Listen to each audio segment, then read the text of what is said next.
Hello, everyone, and welcome back to Unreal English. I'm Alex. And I'm Sarah. We're so happy you're here with us today. On this channel, we help you learn natural, conversational English through real dialogues. If you're new here, welcome. We're so glad you found us. And if you're a returning viewer, thank you for your continued support. You're the reason we keep creating these videos. Before we start today's conversation, please hit that subscribe button and turn on notifications so you never miss our new content. And if you find this video helpful, please give us a thumbs up. It's a small action that makes a huge difference in helping us reach more English learners. Absolutely. Today we're going to talk about something that many English learners find challenging, but incredibly useful. We're discussing how to talk at parties. This is such a practical topic because parties and social gatherings are where you really need conversational English skills. It's not about grammar rules or textbook phrases. It's about natural, flowing conversation. Exactly. And parties can be intimidating, especially in a second language, but knowing some common expressions and conversation starters can make socializing so much easier and more enjoyable. So today, we're going to imagine we're at a friend's housewarming party. There are about 20 people here, music is playing in the background, and there's food and drinks. I just arrived, and I see you standing near the window looking at your phone. Perfect. Okay, I'm ready. Let me start. Oh, Alex. Hey, I didn't know you were coming. This is such a nice surprise. Hi, Sarah. Yeah, I wasn't sure I could make it because I had a work thing, but it finished early, so I thought I'd stop by. How long have you been here? About half an hour. I came a bit early to help set up, but honestly, our host had everything under control. The place looks amazing, doesn't it? It really does. I love what they've done with the space. That couch looks so comfortable, and the lighting creates such a cozy atmosphere.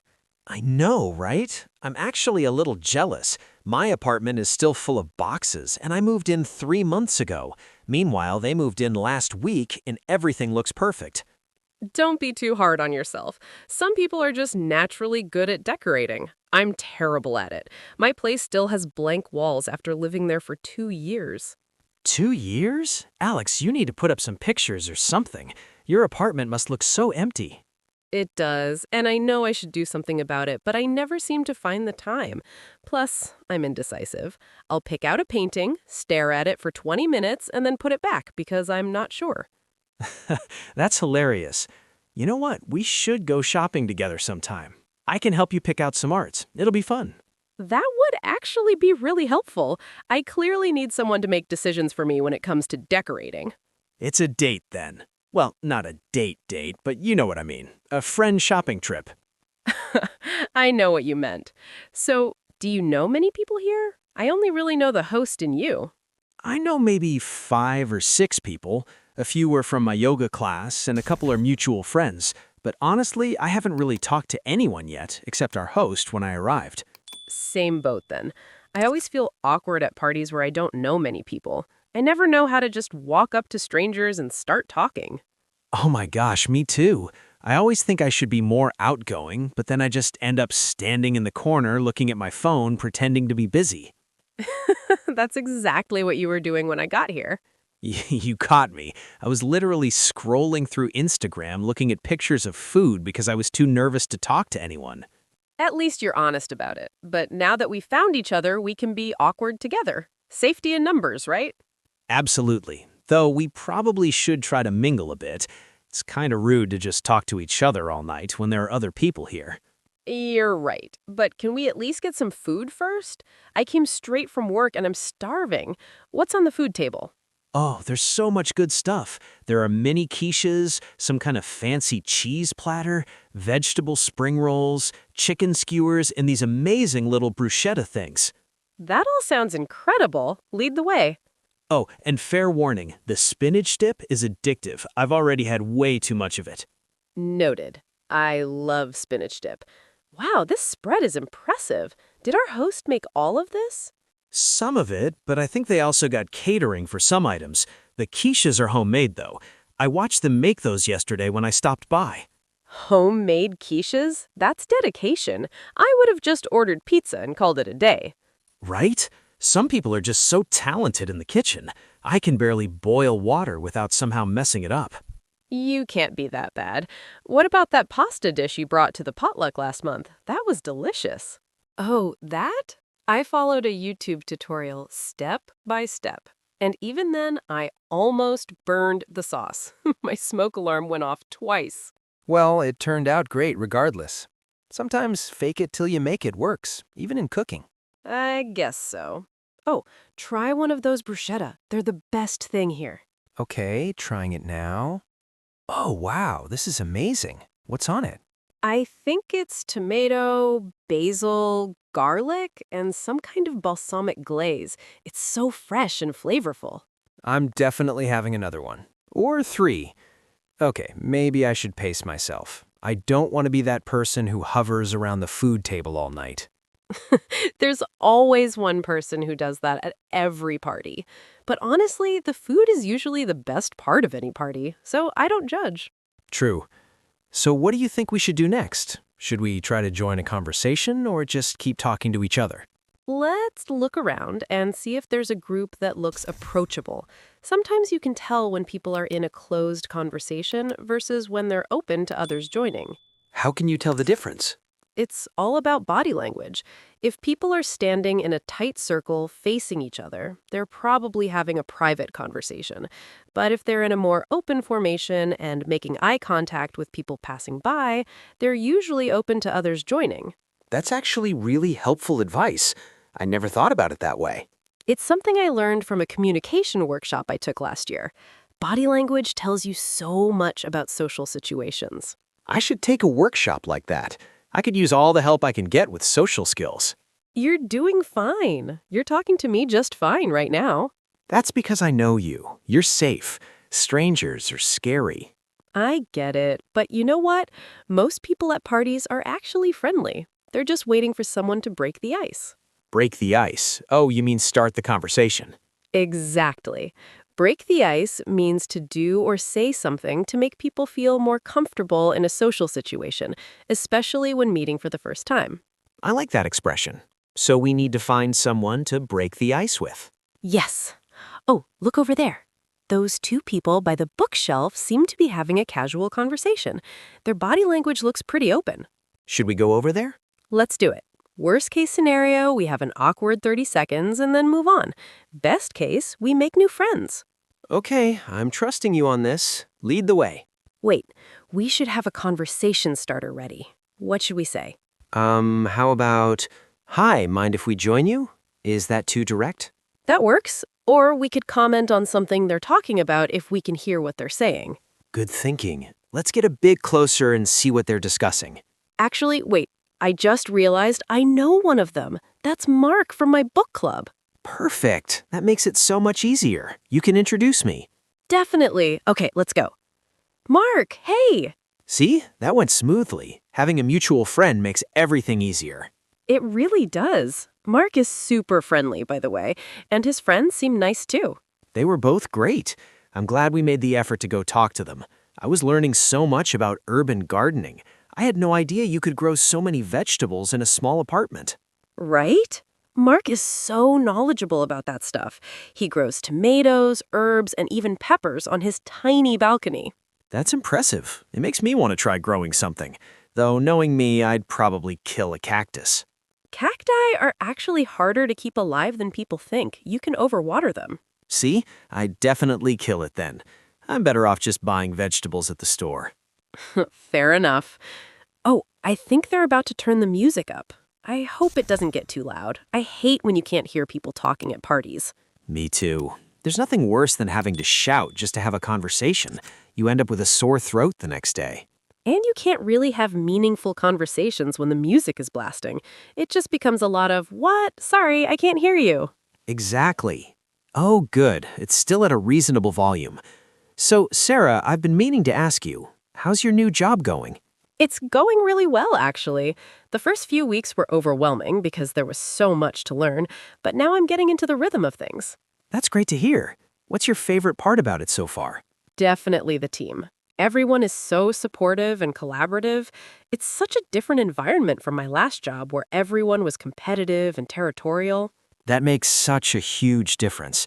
A good work environment can make even challenging work enjoyable. Absolutely. What about you? How are things at your company? Pretty good. We just finished a major project that we'd been working on for 6 months, so there's this nice sense of relief and accomplishment. 6 months? That's a long project. You must be exhausted. I am a bit tired, but it's that good kind of tired, you know? When you've worked hard on something and it actually turned out well. I totally know that feeling. It's so satisfying. Are you taking any time off to recharge? I'm planning to take a long weekend next month. Maybe go hiking or just relax at home. I haven't decided yet. Both sound lovely. I'm actually planning a trip to the coast in a few weeks. I just need a break from the city. That sounds amazing. Are you going alone or with friends? I'm going with my sister. We're renting a small beach house for 4 days, just walking on the beach, reading books, and disconnecting from everything. That sounds like the perfect vacation. I love the idea of just unplugging and relaxing. Me too. In our hyper-connected world, it's so rare to just be present and not worry about emails or social media. So true. I should try doing that more often. I'm constantly checking my phone even when there's nothing urgent. Same here. It's become such an unconscious habit. I'll pick up my phone without even thinking about it. It's almost like an addiction, isn't it? Oh, speaking of phones, I should probably turn mine on silent. It's rude to have it ringing at a party. Good idea. I always forget to do that, and then my phone rings at the worst possible moment. I've been there. So embarrassing. Oh, looks like our host is coming over. Perfect timing. I wanted to thank them for inviting us. This has been such a nice party. It really has. I'm actually glad I came, even though I almost stayed home. See, you never regret going out and being social. Well, almost never. That's true. Some of my best memories are from events I almost didn't attend. Exactly. It's always worth the effort. Plus, you got to eat amazing food, have good conversations, and you'll probably leave with plans to go shopping for art with me. All true. This has been a really successful evening. I'm glad you think so. Oh, I love the song that just came on. Do you recognize it? I do. It's that indie band that's been getting really popular lately. I can't remember their name, though. Me neither, but I've been hearing this song everywhere. It's so catchy. It is. Oh, some people are starting to dance. Should we? No, probably not. I was thinking the same thing. I love dancing, but I need to be much more comfortable before I'll dance at a party. Same here. Maybe after a couple more hours when everyone's more relaxed. Or maybe never. I'm perfectly content just standing here talking and eating snacks. That's my kind of party. Good conversation and good food. It's all you really need. Agreed. Although I have to say, the people watching at parties is also pretty entertaining. Oh, definitely. You can learn so much about people just by observing how they interact at social events. Like that guy over there who's been talking nonstop for the past 10 minutes while his conversation partner looks increasingly desperate to escape. Oh no, I see it. Poor person. They look trapped. Ah, we've all been there. Sometimes you get stuck talking to someone who doesn't pick up on social cues. That's one of my fears at parties, being that person who talks too much or doesn't realize when someone wants to end the conversation. I don't think you need to worry about that. You're very aware of other people's comfort levels. Thanks. That's reassuring. I'd try to be, but you never really know how you come across to others. True, but I think as long as you're asking questions, listening, and reading body language, you're probably doing fine. Those are good guidelines. Speaking of which, I should probably ask you some questions instead of just talking about myself. What have you been up to lately, besides work? Well, I joined that book club where I met Mark, and that's been really fun. We meet once a month to discuss whatever book we're reading. That sounds great. What are you reading right now? We're reading a mystery novel set in the 1920s. It's really well written and atmospheric. I'm almost finished with it. I love a good mystery. Do you think I could join your book club, or is it closed to new members? We're always open to new people. You should definitely come to our next meeting. It's in 2 weeks. I'd love to. Can you send me the details? Of course. I'll text you tomorrow with all the information. Fair warning, though, we take our discussions pretty seriously. You actually have to read the book. I would hope so. What's the point of a book club if no one reads the book? You'd be surprised. At my last book club, half the people would just show up for the wine and snacks without reading anything.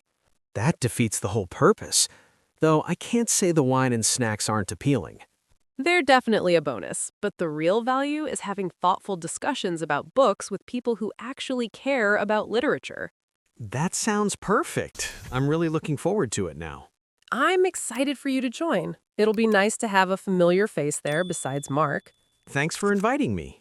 See, this is exactly why coming to parties is worth it. I came here thinking I'd just eat some food and leave, and now I'm joining a book club. That's the magic of social gatherings. You never know what opportunities or connections might come from just showing up and talking to people. You're absolutely right. I need to remember that the next time I'm tempted to stay home. We all do. It's so easy to choose the comfort of home over the uncertainty of social situations, but the rewards of getting out there are usually worth it. Well said. Oh, I should probably use the restroom before I have any more to drink. Where is it? Down the hall, second door on the left. You can't miss it. Thanks. I'll be right back. Take your time. I'll guard our spot here by the window. Perfect. Don't let anyone take my snacks. I make no promises. Okay, I'm back. Did I miss anything exciting? Not really, although someone did try to take your spot, but I defended it valiantly. My hero. I knew I could count on you. Always. Oh, while you were gone, I was thinking we should probably socialize with other people at some point. We've been talking to each other for like 45 minutes. Has it really been that long? Time flies when you're having good conversation. It does, but I think our host might think we're being antisocial if we don't mingle at least a little bit. You're right. Should we split up and talk to different people or find another group to join together? Let's find another group together. I feel braver with backup. Same here.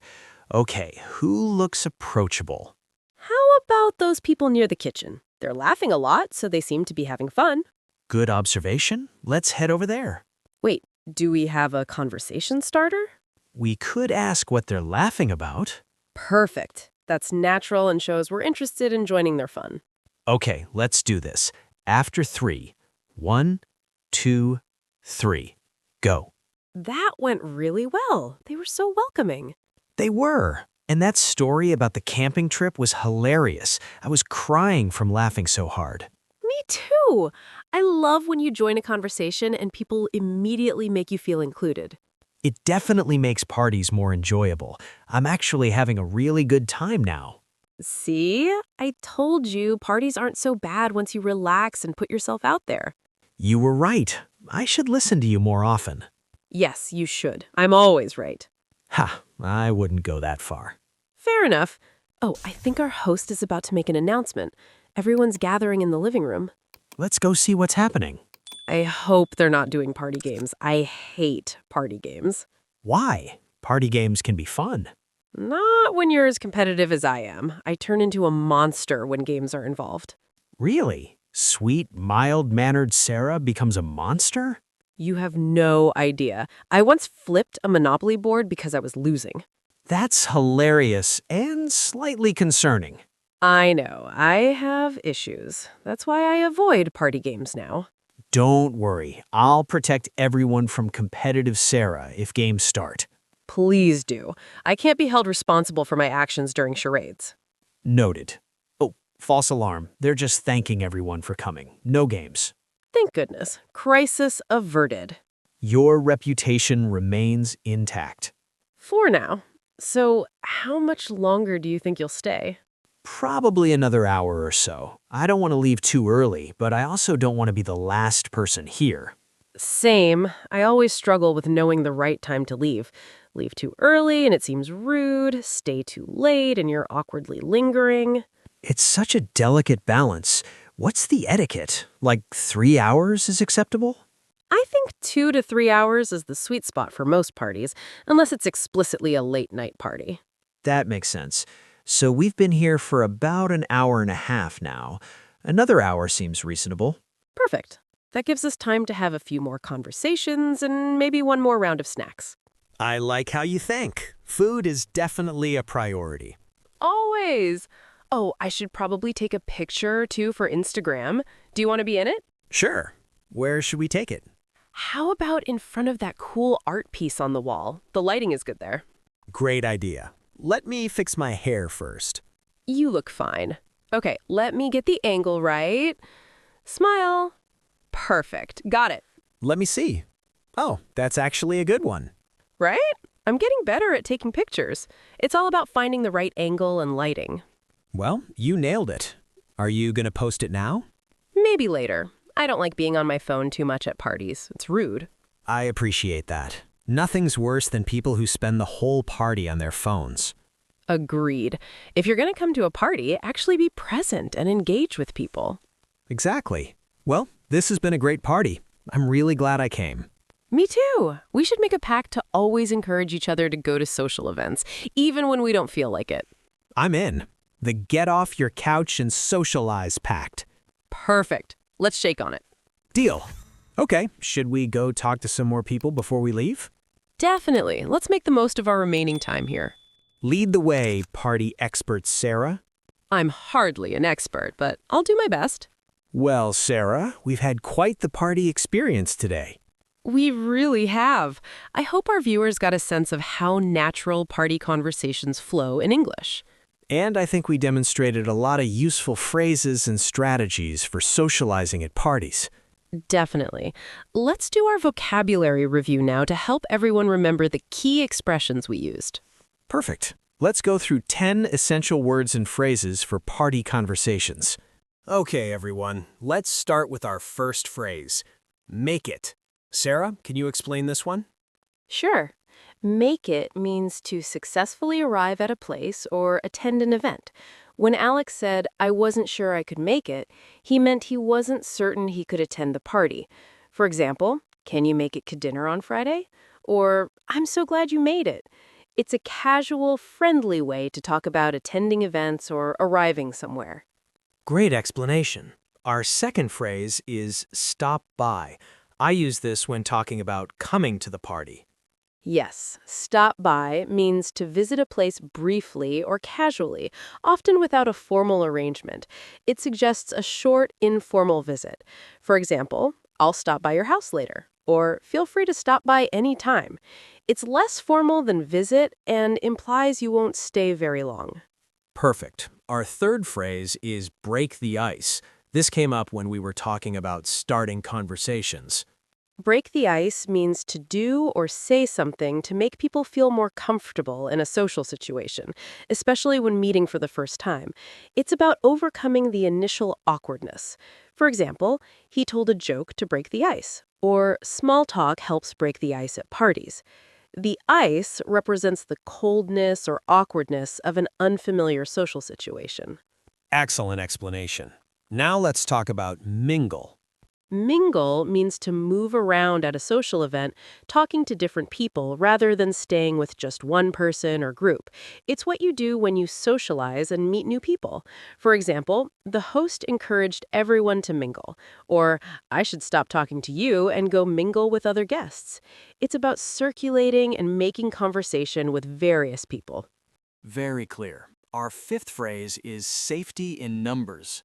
Safety in numbers is an expression meaning there's more comfort, confidence, or protection when you're part of a group rather than alone.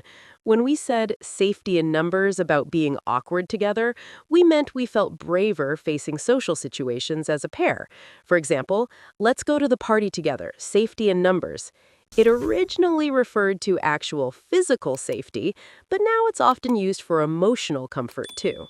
Great example. Let's explain pace yourself. Pace yourself means to do something at a controlled, moderate speed rather than too quickly. It's about self-control and not overdoing something. When Alex said he should pace himself with the food, he meant he shouldn't eat too much too fast. For example, "Pace yourself with the drinks," or "This is a marathon, not a sprint. Pace yourself." It's advice to be moderate and avoid exhaustion or excess. Perfect explanation. Our seventh expression is body language. Body language refers to the nonverbal signals we send through our posture, gestures, facial expressions, and movements. It's how we communicate without words. For example, her body language showed she was uncomfortable. Or reading body language helps you understand social situations. About 70% of communication is body language, so it's incredibly important in social interactions. Excellent. Now let's discuss open to. Open to means willing to consider or accept something, receptive to ideas or people. When we talked about groups being open to others joining, we meant they were welcoming and receptive. For example, I'm open to suggestions, or she's very open to meeting new people. It describes an attitude of acceptance and willingness rather than being closed off or resistant. Very helpful. Our ninth phrase is worst case scenario. Worst case scenario means the most negative or unfavorable outcome that could possibly happen in a situation. It's imagining what could go wrong. For example, worst case scenario, we have an awkward conversation and move on. Or, what's the worst case scenario if I ask for a raise? People use this phrase to rationalize taking risks by realizing that even the worst outcome isn't that terrible. Perfect. And our final phrase is unplug or disconnect. Unplug or disconnect originally meant to physically remove a device from an electrical outlet, but now it commonly means to take a break from technology, work, or constant connectivity. For example, I'm going to unplug this weekend and just relax. Or she disconnected from social media for a month. It suggests giving yourself a break from the constant demands of modern digital life and being more present in the moment. Wonderful. Let's quickly review all 10 expressions. Make it, stop by, break the ice, mingle, safety in numbers, pace yourself, body language, open to, worst case scenario, and unplug or disconnect. These are all super useful phrases for social situations, especially parties. You don't need to use all of them at once, just practice one or two at a time until they feel natural. Exactly. The more you hear these expressions in context, the easier they'll come to you in real conversations. So everyone, we've had a complete party conversation today, from arriving and feeling nervous to making new connections and having a great time. And I hope this showed you that party conversations don't have to be scary or complicated. They're just about being friendly, showing genuine interest in others, and being open to new connections. Exactly. The key is to relax, be yourself, and remember that most people at parties are friendly and want to have good conversations too. Now it's your turn to join our conversation. We have a question for you. Here's our question for today. What's your experience with parties or social gatherings? Do you find them easy or difficult? And what's one conversation topic you always feel comfortable talking about at parties? You can write something like, I find parties stressful, but I love talking about movies. Or, I enjoy parties and I usually talk about travel. Or, I'm shy at parties, but talking about food helps me relax. Share your honest experience. We read every single comment, and we love learning about your experiences. Your stories help us create better content that addresses your real challenges and interests. And if you have ideas for future videos, please let us know. What topics would help you feel more confident in English conversations? Don't forget to hit that like button if you found this video helpful. Every like helps us reach more English learners who could benefit from our content. If you haven't subscribed to Unreal English yet, please subscribe and turn on notifications. We post new videos every week with practical, real-world English conversations. And share this video with anyone you know who's learning English or who gets nervous at social gatherings. These conversation skills are useful for everyone. Before we finish, I want to remind everyone that having good conversations is a skill that improves with practice. Don't expect to be perfect immediately. Absolutely. Even native speakers sometimes feel awkward at parties or struggle with small talk. It's completely normal. The more you practice, the more natural it becomes. And remember, people are generally much more forgiving and friendly than you might think. Most people appreciate when someone makes an effort to talk to them. So true. Everyone at a party is there to have a good time and connect with others. You're all on the same team. What a great note to end on. Keep practicing your English, keep putting yourself in social situations, and most importantly, be kind to yourself during the learning process. We'll see you in the next video. Until then, enjoy your conversations and don't be afraid to mingle. Goodbye, everyone. Bye. And remember, the best conversations happen when you're genuinely interested in other people. Ask questions, listen actively, and let your authentic self shine through.